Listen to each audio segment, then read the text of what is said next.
নমস্কার, কেমন আছেন সবাই? আজ আবারও একটা নতুন রেসিপি নিয়ে চলে এসেছি আপনাদের সামনে। আজ বানাবো পালং শাক আর ধনেপাতা দিয়ে কাতলা মাছের একটা অন্যরকম রেসিপি। এর জন্য এখানে নিয়েছি 5 পিস মতো কাতলা মাছ। এবারে খুব ভালোভাবে মাছের গায়ে নুন হলুদটা মাখিয়ে নেব। মাছের গায়ে খুব ভালোভাবে নুন হলুদ মাখানো হয়ে গেছে। এবার কড়াইতে দিয়ে দিচ্ছি খানিকটা সর্ষের তেল। তেলটা গরম হয়ে গেলে তার মধ্যে একে একে মাছগুলো দিয়ে সব কটা মাছ ভেজে নেব। আজকের পুরো রান্নাটা সর্ষের তেলেই করব। এইদিকে মাছটা ভাজতে দিয়ে পাশে একটা গ্যাসে বসিয়ে দেব কিছুটা গরম জল। তার মধ্যে দিয়ে দেব খানিকটা নুন। এবার দিয়ে দিচ্ছি কুচিয়ে রাখা পালং শাক। শাকটা আমি আগে থেকে খুব ভালোভাবে ধুয়ে কুচি করে রেখে দিয়েছিলাম। এবার তাকে গরম জলের মধ্যে দিয়ে খানিকক্ষণ ভালোভাবে একটু ফুটতে দেব। জলটা প্রায় ফুটে উঠেছে, শাকটা সেদ্ধ হয়ে গেছে। এবার বাটিতে দিয়ে দিচ্ছি খানিকটা ফ্রিজ থেকে নেওয়া ঠান্ডা জল, আর এর মধ্যে দিয়ে দেব সেদ্ধ করে নেওয়া পালং শাকটা।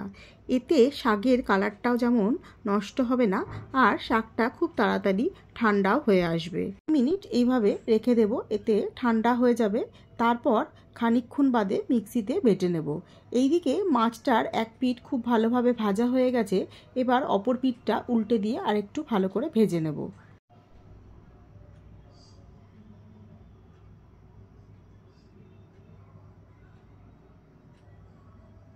এর বাটা মশলার জন্য একটা মশলা রেডি করে নিচ্ছি। তার জন্য নিয়ে নিয়েছি 4-5টা রসুনের কোয়া, 3টে কাঁচা লঙ্কা। এখানে আমি 3টে লঙ্কা ব্যবহার করেছি, আপনারা আপনাদের প্রয়োজন মতো ব্যবহার করে নেবেন। আর দিয়ে দেব একটা গোটা টমেটো, একটা গোটা পেঁয়াজ, আর সেদ্ধ করে রাখা পালং শাকটা। এইদিকে মাছটাও প্রায় ভাজা হয়ে গেছে, এবার তুলে নেব। এবারে মাছ ভাজার ওই তেলেই ফোড়নের জন্য দিয়ে দিচ্ছি গোটা জিরে, আর দিয়ে দিলাম একটা বড় সাইজের কুচনো পেঁয়াজ, আর দিয়ে দেব কিছুটা কুচনো রসুন। কারণ তেলের মধ্যে রসুনের এই ভাজা গন্ধটা ভীষণ ভালো লাগে। পেঁয়াজ আর রসুনটাকে তেলের মধ্যে বেশ লাল করে একটু ভেজে নেব।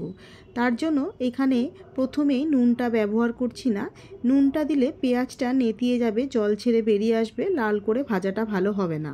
এবারে বাটা মশলাটার মধ্যে দিয়ে দিচ্ছি ডাঁটি সমেত ধনেপাতা। এবার খুব ভালোভাবে মিক্সিতে বেটে নেব। এদিকে পেঁয়াজটাও লাল হয়ে ভেজে এসেছে আর নরমও হয়ে গেছে। এখন দিয়ে দিচ্ছি কিছুটা নুন।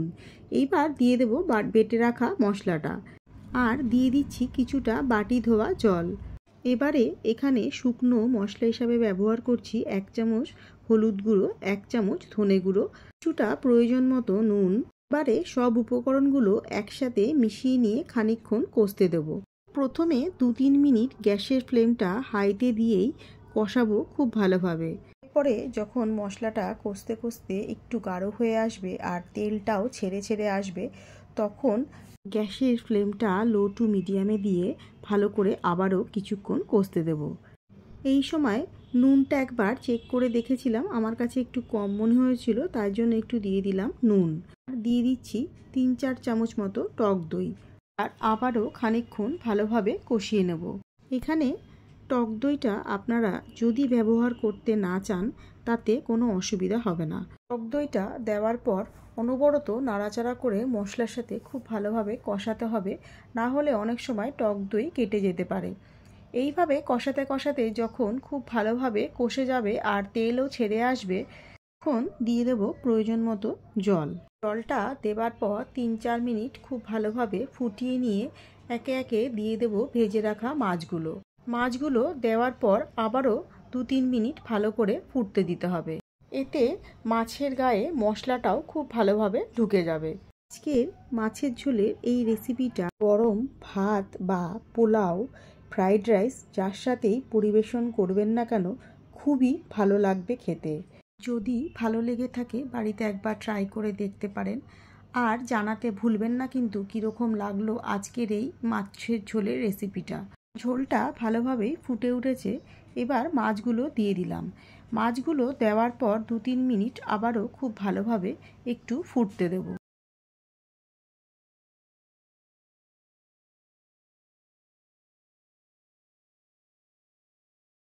2-3 মিনিট হয়ে গেছে, গ্রেভিটা খুব ভালোভাবে ফুটেও উঠেছে। এইবার গ্যাসের ফ্লেমটা বন্ধ করে দিয়ে মাছগুলোকে নামিয়ে নেব। আজ তবে এই পর্যন্তই। দেখা হবে আবারও আরেকটা অন্য রেসিপির সাথে। আবারও বলছি, যদি আজকে রেসিপিটা আপনাদের কাছে একটুও ভালো লেগে থাকে তবে লাইক, কমেন্ট, শেয়ার করতে ভুলবেন না। সবাই খুব ভালো থাকবেন আর সুস্থ থাকবেন।